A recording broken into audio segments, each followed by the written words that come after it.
Assalamualaikum warahmatullahi wabarakatuh. Ketemu lagi di sore hari ini. Kita membahas tentang Bang Marcel.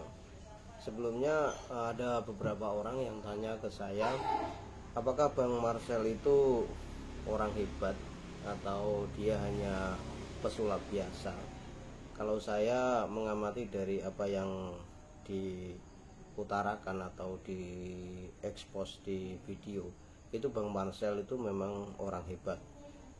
Begitu dia membuka trik-trik dukun itu sudah siap lahir batin intinya. Kalau dia tidak punya apa-apa, tidak punya keahlian apa-apa, dia mungkin sudah tumbang dari dulu. Karena Bang Marcel itu, Mas Marcel ya, yang pesulap merah itu, dia itu sudah siap dengan segala risiko terburuk yang akan didapat dari membuka trik-trik para dukun. Kalau Bang Marcel itu medisian, saya juga seorang medisian. Saya juga bisa melakukan sulap-sulap yang dilakukan dukun-dukun itu. Cuman ya gimana lagi, kalau memang itu fungsinya merigukan orang lain, sulap seperti trik sulap digunakan untuk menipu atau digunakan untuk mengelabui pasien, itu kemudian meminta mahar dengan mengeluarkan santet dan lain-lain, itu sudah dalam kategori umum dilakukan para dukun. Dulu saya pernah datang ke toko sulap. Toko sulap di situ tuh banyak sekali ya, seperti tisu flash, kemudian batu-batu, terus kemudian cairan-cairan kimia. Itu saya pernah datang ke toko sulap tersebut. Dan teman saya yang belanja di toko itu juga para dukun.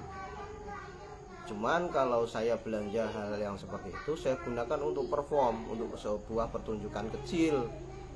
Dan saya pun tidak mengatakan ini saya mengambil roh dari sana, saya memanggil jin, memanggil enggak. Saya cuma itu saya tunjukkan, perform, dan hasilnya luar biasa. Penonton juga kagum dan tepuk tangan yang luar biasa itu sudah sorak daripada penonton. Kemudian kita kembali ke Bang Marcel. Ibarat seperti ini Bang Marcel, kan ada pertanyaan apakah Bang Marcel itu paham tentang ilmu itu. Insya Allah Bang Marcel sudah masuk ke dunia itu, Bang Marcel paham soal itu.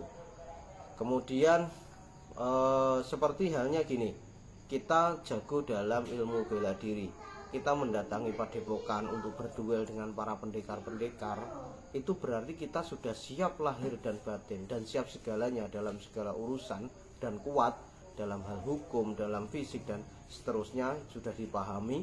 Kemudian mengajak duel kepada para pendekar. Kalau memang dia lebih sakti berarti dia menang, atau dia lebih kuat berarti menang. Kalau Bang Marcel beda lagi. Kalau Bang Marcel mungkin duel secara fisik, tonjok-tonjokan, itu jelas mungkin ya belum tentu Bang Marcel menang ya kalau adu jotos. Tapi Bang Marcel bidangnya sendiri, tentang trik sulap, kemudian tentang teori metafisika, hipnotis, hipnoterapi, hipnosis dan lain-lain yang metafisika dan seterusnya, itu dia sudah paham dan belajar tentang soal itu. Makanya dia datang ke tempat-tempat dukun ya enjoy aja, karena dia paham apa yang dilakukan oleh dukun, kemudian mengetes keaslian dari ilmu dukun tersebut.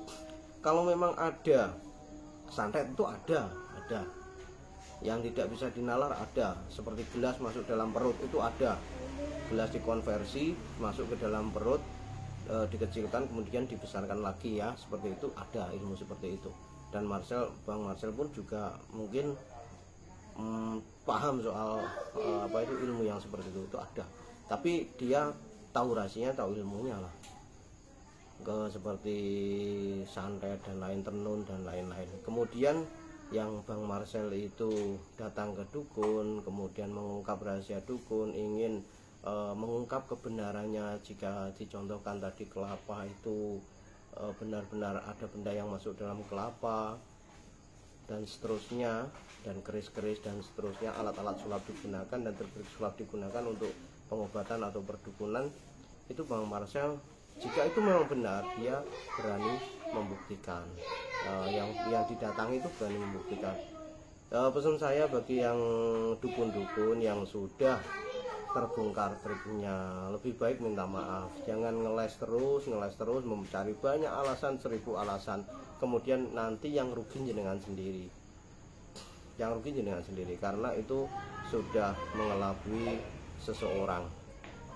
Dan mungkin jika melakukan sesuatu yang intinya itu memberi pengobatan, kalau memang lewatnya dari trik sulap, itu jangan dikatakan yang aneh-aneh lah, kena santet, kena apa wes.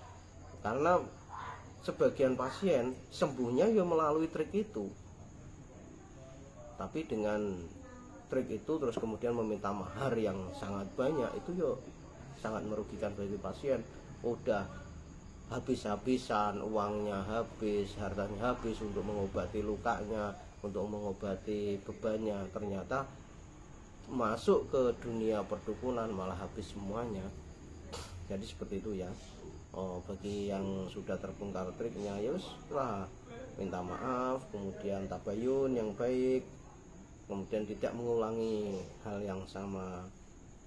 Itu ya, saya kalau trik-trik sulap, tentang cara sulap seperti banyak kok, seperti Demian, Cara Wijayanto, banyak orang-orang yang di dunia-dunia gaib yang seperti di apa itu televisi itu insya Allah saya tahu caranya dan tahu triknya. Tapi kan saya tidak seperti Bang Marcel, tidak membongkar-bongkar apa trik-trik tersebut, karena ya saya pun enak hidup tenang, nyantai, ayem. Kalau ada orang minta bantuan kita bantu, tapi kita tidak pernah menggunakan trik-trik yang seperti itu untuk pengobatan. Tapi kalau perform apa, kita juga tidak terlalu berbicara tentang mistis, butuhnya perform kemudian berhasil.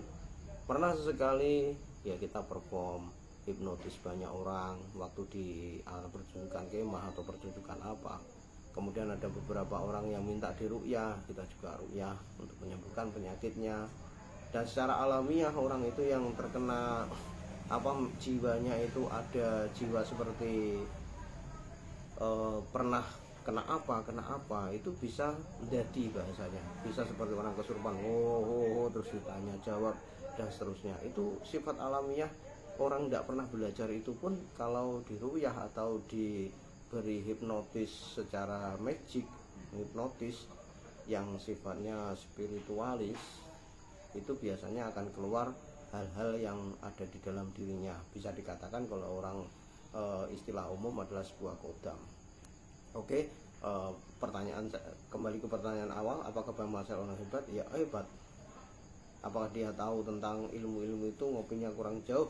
Ya tahu, dia juga belajar. Saya pun juga tahu, saya juga belajar. Tapi saya tidak seperti Bang Marcel karena profesi kita berbeda.